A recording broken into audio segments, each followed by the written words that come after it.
Every morning he woke up and wondered if today was the day. Not because he was sick. Not because he was old.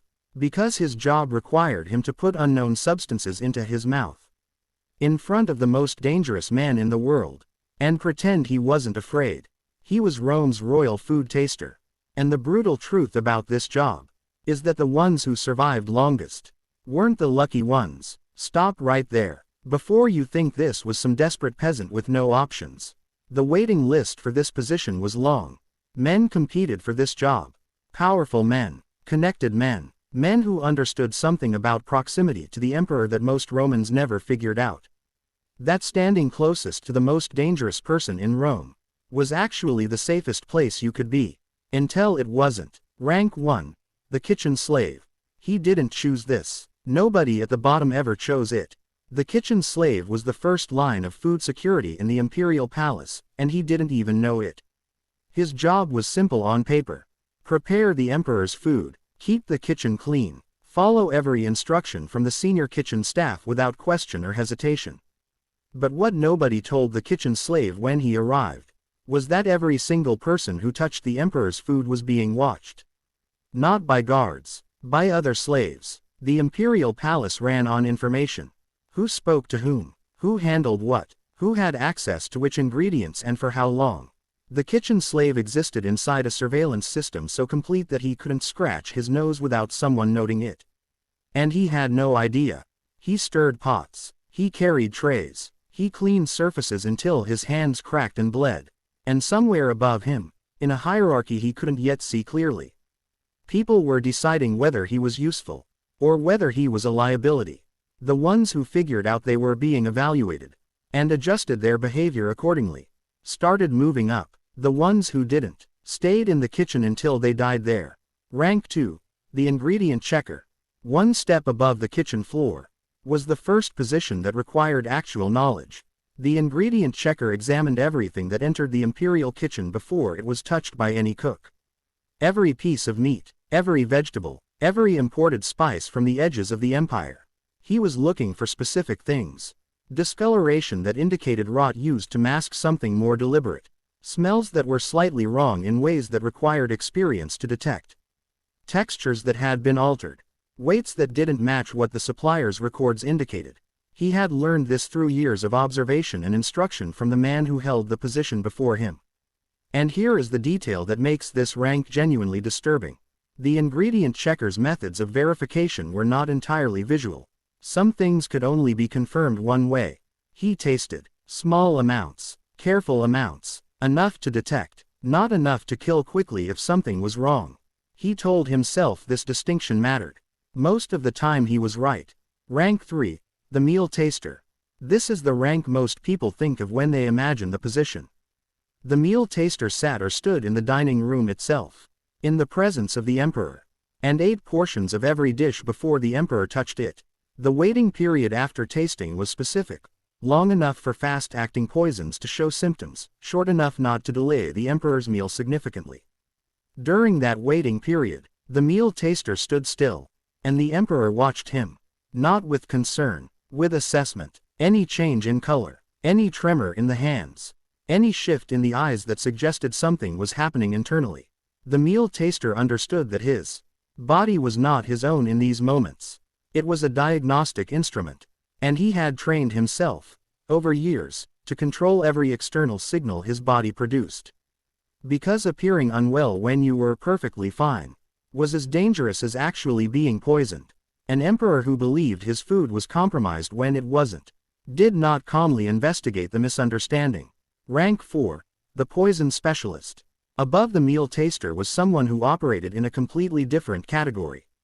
The poison specialist didn't just taste food. He understood poison, deeply, specifically, with the kind of granular knowledge that took decades to accumulate safely. He knew the difference between substances that killed in minutes and substances that accumulated in the body over weeks, undetectable until the damage was already irreversible. He knew which poisons left evidence and which ones produced symptoms identical to natural illness. He knew the specific methods that Rome's most sophisticated poisoners preferred, and he had developed countermeasures for each of them. His testing methods went far beyond tasting. He used animals. He used chemical reactions. He used techniques for examining food that the people trying to poison the emperor didn't know existed. The poison specialist was also, and this is the part that made him genuinely dangerous to everyone around him, the person most qualified in Rome to actually poison someone successfully. Emperors understood this, and they kept the poison specialist very close, very well compensated, and under very careful observation. Because the man you hire to protect you from poisoners knows more about killing with poison than anyone else in the empire. Rank 5. The Emperor's Shadow. This rank had no official title. It wasn't recorded in palace administrative documents. It didn't appear on any list of imperial staff. But it existed. The Emperor's Shadow was a personal food security operative who traveled everywhere the Emperor traveled. Not just in the palace. Every banquet hosted by a senator. Every military campaign dinner in the field. Every diplomatic meal with foreign dignitaries who smiled too carefully and whose kitchens the Shadow hadn't been able to inspect in advance. He operated in these environments with a cover identity. A guest, a minor official, a member of the diplomatic party with a forgettable face and an unremarkable title.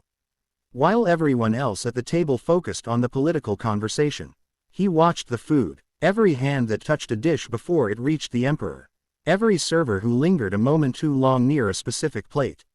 Every ingredient he hadn't personally verified. He had the authority, used twice in recorded history, to end a meal without explanation. To simply stand and signal, and the Emperor would rise and leave without a word. No explanation given to the host. No apology. Because an emperor who explained his security measures to potential threats no longer had security measures. Rank 6. The Arcanus.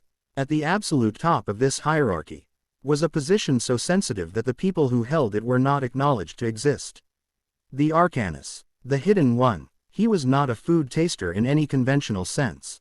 He was the architect of the entire system.